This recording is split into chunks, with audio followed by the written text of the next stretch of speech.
जी को विरुद्ध में एक 3 तारीख को एफआईआर हुआ है कि वो बांग्लादेश में जो खून खराबा हुआ था उससे हवा देने वाला है ममता बनर्जी। बिल्कुल एकदम उनको तो देशद्रोहिता का मामला होना चाहिए। देश का संविधान का खिलाफ, सुप्रीम कोर्ट के खिलाफ, संसद के खिलाफ, देश के राष्ट्रपति, प्रधानमंत्री, गृहमंत्री के खिलाफ जिस प्रकार कमेंट उन्होंने की, लोगों को उकसाया है और यहाँ का हिंदू समाज को डराने के लिए मुसलमानों के बारे में जो बात किया है, ये सारी बात का कंप्लेन होना चाहिए और उनको काटगड़े में लाना चाहिए। इस प्रकार एक सरकारी संवैधानिक पद में रह करके इस प्रकार बात कोई नहीं कर सकता है, इसका कोई क्षमा नहीं है। कोलकाता पुलिस ने टीएमसी नेता सौरभ विश्वास को उधारी और छेड़छाड़ के आरोप में गिरफ्तार किया। सौरभ विश्वास जैसा लोग बहुत सारा अपराध में लिप्त है। लोग डर के मारे नहीं बोलते थे, अभी शुरू हुआ है, सैकड़ों अभियोग उसके खिलाफ आएगा, एफआईआर होगा। वफादारी बनाम बगावत, ममता ने अधिकारों को कम करने की कोशिश की। टीएमसी की बागी गुट के टकराव, जहां पर बाकी विधायक। देखिए, ये कोई खबर नहीं है, ये ड्रामा चलेगा टीएमसी का कुछ दिन, देखते रहे क्या होता है। पार्टी ही खत्म हो जाएगा और जितना जल्दी खत्म हो जाए उतना ही अच्छा है। महुआ मित्र का बड़ा बयान है कि खुद को टीएमसी पार्टी ना कहें, क्योंकि जो बगावत करके बीजेपी से मिल के जो ये पार्टी अलग किए हैं, ज़्यादा दिन तक नहीं रहेंगे। वही है, स्टेटमेंट बाजी हो रही है, कौन कितना ममता बनर्जी का नज़दीक है। अभी सब लोग अस्तित्व संकट में भोग रहे हैं कि कहाँ जाएंगे, कौन सा पार्टी रहेगा, कौन सा जाएगा। तो इस प्रकार चलेगा कुछ दिन।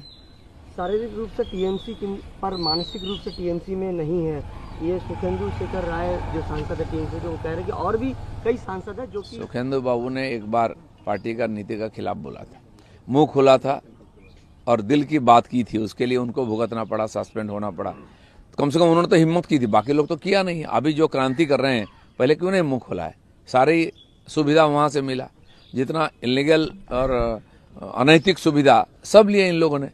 आज साधु बनने का प्रयास कर रहे हैं, लेकिन कानून छोड़ेगा नहीं। आखिरी प्रश्न था, कल विधाननगर के मेयर किशन चक्रवर्ती ने रिजाइन दिया, इससे 24 घंटा के अंदर ही 2 विधायक, कोलकाता के फिराद हकीम और विधाननगर के।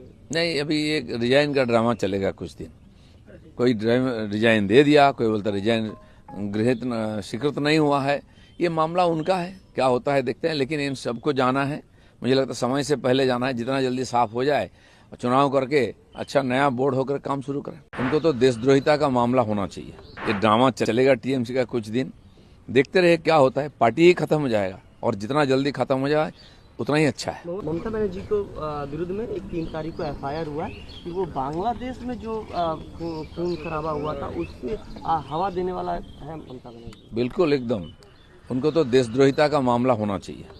देश का संविधान का खिलाफ, सुप्रीम कोर्ट के खिलाफ, संसद के खिलाफ, देश के राष्ट्रपति, प्रधानमंत्री, गृहमंत्री के खिलाफ जिस प्रकार कमेंट उन्होंने की, लोगों को उकसाया है और यहाँ का हिंदू समाज को डराने के लिए मुसलमानों के बारे में जो बात किया है, ये सारी बात का कंप्लेन होना चाहिए और उनको काटगड़े में लाना चाहिए। इस प्रकार एक सरकारी संवैधानिक पद में रह करके इस प्रकार बात कोई नहीं कर सकता है, इसका कोई क्षमा नहीं है। कोलकाता पुलिस ने टीएमसी नेता सौरभ विश्वास को उधारी और छेड़छाड़ के आरोप में गिरफ्तार किया। सौरभ विश्वास जैसा लोग बहुत सारा अपराध में लिप्त है। लोग डर के मारे नहीं बोलते थे, अभी शुरू हुआ है, सैकड़ों अभियोग उसके खिलाफ आएगा, एफआईआर होगा।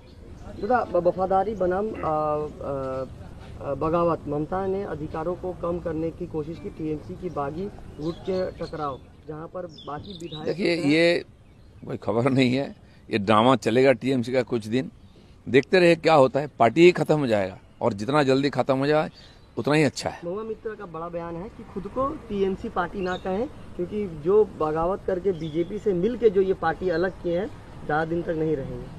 वही है, स्टेटमेंट बाजी हो रही है, कौन कितना ममता बनर्जी का नज़दीक है। अभी सब लोग अस्तित्व संकट में भोग रहे हैं कि कहाँ जाएंगे, कौन सा पार्टी रहेगा, कौन सा जाएगा। तो इस प्रकार चलेगा कुछ दिन। शारीरिक रूप से टीएमसी पर मानसिक रूप से टीएमसी में नहीं है, ये सुखेंदु शेखर राय जो सांसद है टीएमसी के, वो कह रहे हैं कि और भी कई सांसद है जो कि। सुखेंदु बाबू ने एक बार पार्टी का नीति का खिलाफ बोला था, मुंह खुला था और दिल की बात की थी, उसके लिए उनको भुगतना पड़ा, सस्पेंड होना पड़ा। कम से कम उन्होंने तो हिम्मत की थी, बाकी लोग तो किया नहीं। अभी जो क्रांति कर रहे हैं, पहले क्यों नहीं मुंह खोला है? सारी सुविधा वहां से मिला, जितना इलीगल और अनैतिक सुविधा सब लिए इन लोगों ने। आज साधु बनने का प्रयास कर रहे हैं, लेकिन कानून छोड़ेगा नहीं। आखिरी प्रश्न था, कल विधाननगर के मेयर कृष्णा चक्रवर्ती ने रिजाइन दिया, इससे 24 घंटा के अंदर ही 2 विधायक, कोलकाता के फिरहाद हकीम और विधाननगर के। नहीं, अभी एक रिजाइन का ड्रामा चलेगा कुछ दिन। कोई रिजाइन दे दिया, कोई बोलता रिजाइन गृहीत स्वीकृत नहीं हुआ है, ये मामला उनका है, क्या होता है देखते हैं। लेकिन इन सबको जाना है, मुझे लगता है समय से पहले जाना है, जितना जल्दी साफ हो जाए, चुनाव करके अच्छा नया बोर्ड होकर काम शुरू।